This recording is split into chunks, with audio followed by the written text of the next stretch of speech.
Olá, tudo bem? Seja bem-vindo a essa aula também sobre o primeiro reinado e o segundo reinado. O conteúdo que nós estamos trabalhando esses dias em história, nas próximas aulas, nós trataremos do primeiro reinado no Brasil e o segundo reinado no Brasil.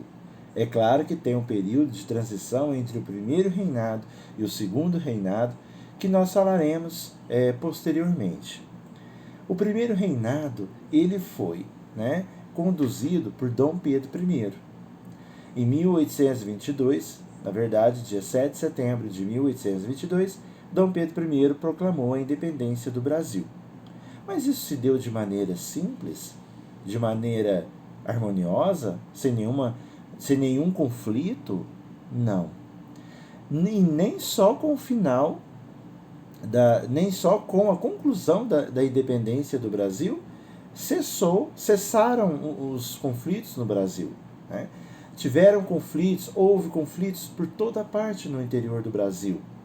Eram os portugueses contra os brasileiros, eram pessoas que queriam a independência do Brasil, eram pessoas que não concordavam com a independência do Brasil. Mas, sobretudo, o que eu quero enfatizar nesse vídeo é que, com a independência do Brasil, continuou-se o processo de monarquia. Sim, a república, como nós conhecemos hoje, ela veio mais tarde na história brasileira.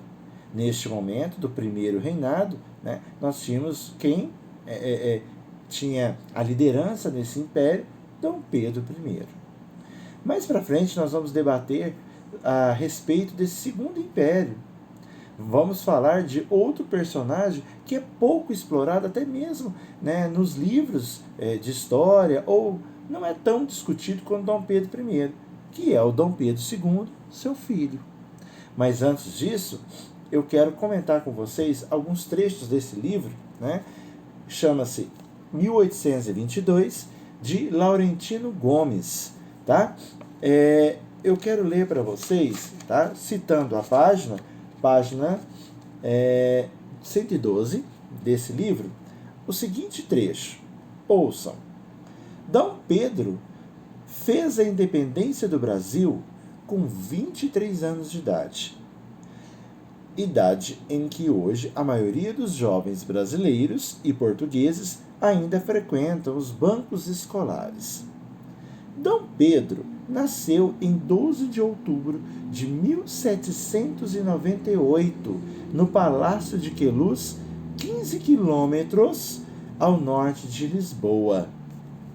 Em outro trecho aqui desse livro, o autor Laurentino Gomes faz uma crítica, que muitos livros de história, hoje nem tanto, nos dias atuais, mas no passado, eles tratavam Dom Pedro I como se ele fosse um herói politicamente correto, como se ele fosse perfeito.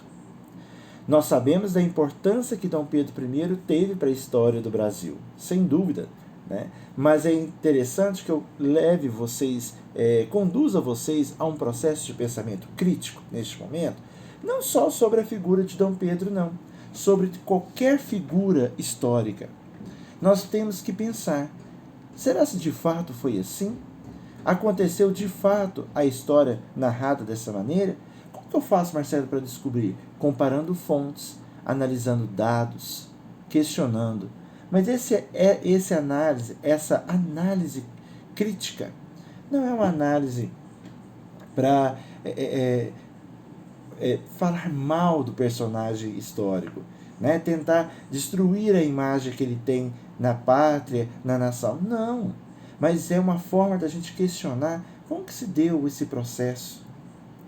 Na década de 60 para frente, houve a ditadura militar no Brasil. Então foi muito difundido nos livros escolares daquela época que figuras históricas eram perfeitas. E Dom Pedro I está longe de ser perfeito. Ele tem o seu valor, sim, histórico, mas não foi perfeito. Ora, ele é humano. Todo humano é imperfeito nas questões morais, nas questões de evolução, né? Tanto espiritual quanto humana mesmo. Por quê? São humanos. Humanos são assim. Estão em aprendizagem constante. Acabou que nós filosofamos um pouco aqui, né, pessoal? Mas fica a minha reflexão sobre Dom Pedro I, o primeiro reinado, por enquanto, nesse vídeo. Tem um conteúdo que está sendo enviado para você agora e nós vamos continuar o debate nos vídeos posteriores. Ok?